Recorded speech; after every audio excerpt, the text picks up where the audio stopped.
पहले तो टूरिस्ट का बहुत कम विजिट होता था। बच्चों को पढ़ने का रूम भी एक अच्छा सा नहीं था। हमारा बच्चे क्लास 8 तक पहले मिडिल स्कूल जाता था तो यहाँ से बाहर जाता था, तो अभी यहाँ पे कुछ उनको डॉक्यूमेंट्स जरूरत हो जाता था, हर चीज़ कुछ जरूरी हो जाता है, तो पहले लुमला जाना पड़ता था। लुमला 45 किलोमीटर्स पड़ते और तवांग 80 समथिंग पड़ते ना। दूर जाके रेंट पे बैठ के पढ़ना बहुत तकलीफ होता था। पहले हमारा यहाँ पे ये सब वेस्ट मैनेजमेंट होने का था, कचरा जो क्या आता था कि लेके आता था, नदी में फेंक देता था पूरा। शाम कौरसम से आता था तो कीचड़ पूरा, तो वहाँ गाड़ी फंस के रोकना पड़ता था।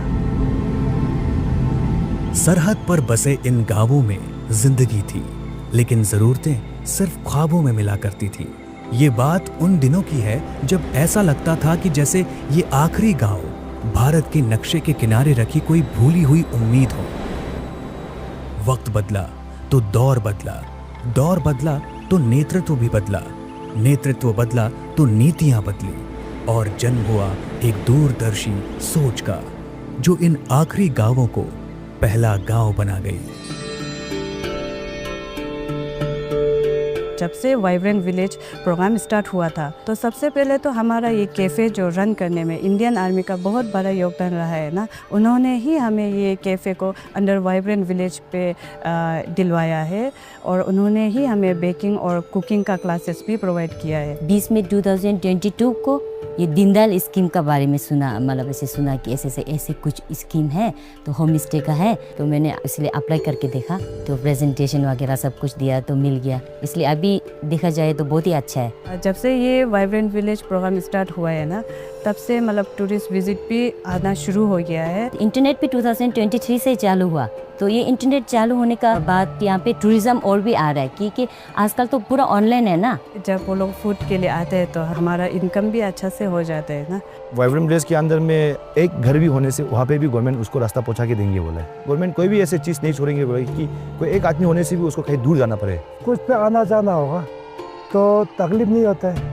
जैसे काचा रोड ऐसे तो उसमें तो अपना गाड़ी से ठोकर मारता तो तकलीफ होता है, पुटापुरी लोग जाने में तकलीफ होता है, जैसे बीमारी लेके जाने में तकलीफ होता है। अभी थोड़ा जो रास्ता ठीक है तो कोई भी अभी पुटापुरी हो, बीमार भी हो, तो जाने में तो थोड़ा आराम लगता है, वही फर्क है।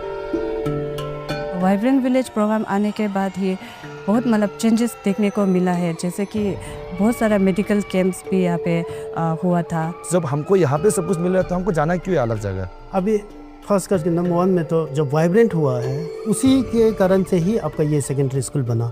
अभी इतना बड़ा बिल्डिंग बन गया, इसके बाद में हॉस्टल बिल्डिंग बन रहा है, ऑडिटोरियम बन रहा है, प्लेग्राउंड बना। एजुकेशन में तो बहुत सारा डेवलपमेंट आया है, क्योंकि मेन तो बस्ती को डेवलपमेंट होने के लिए सबसे पहला थिंग तो ये एजुकेशन ही होते हैं। वेस्ट बैंक है हमारे कैफ़े के बगल में ही है वेस्ट बैंक, जहाँ पे हमारा जिमीथांग के सारे वेस्ट को वहाँ पे जमा करके सेग्रीगेट करके रिसाइकल के लिए बेचने का प्लानिंग है। सरहदों पर बदलाव की नई इबारत लिखी जा रही है।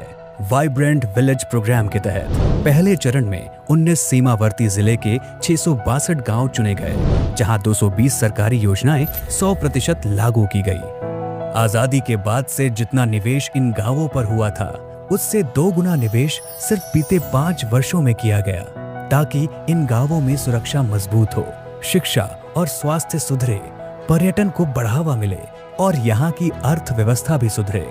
वाइब्रेंट विलेज आने के बाद ही क्यों हुआ ये सब, मतलब centre is focusing, central government वो कर रहे, स्पेशली अपना जो ऐसे जो बॉर्डर एरिया। ये उस भारत की झलक है जो हर कोने तक पहुंचना चाहता है। जब सीमाएं मजबूत होती हैं तो देश मजबूत होता है, क्योंकि सशक्त गांवों में ही बसता है सशक्त भारत। और इसीलिए वाइब्रेंट विलेज प्रोग्राम देश की सीमाओं पर विश्वास की नींव बन रहा है।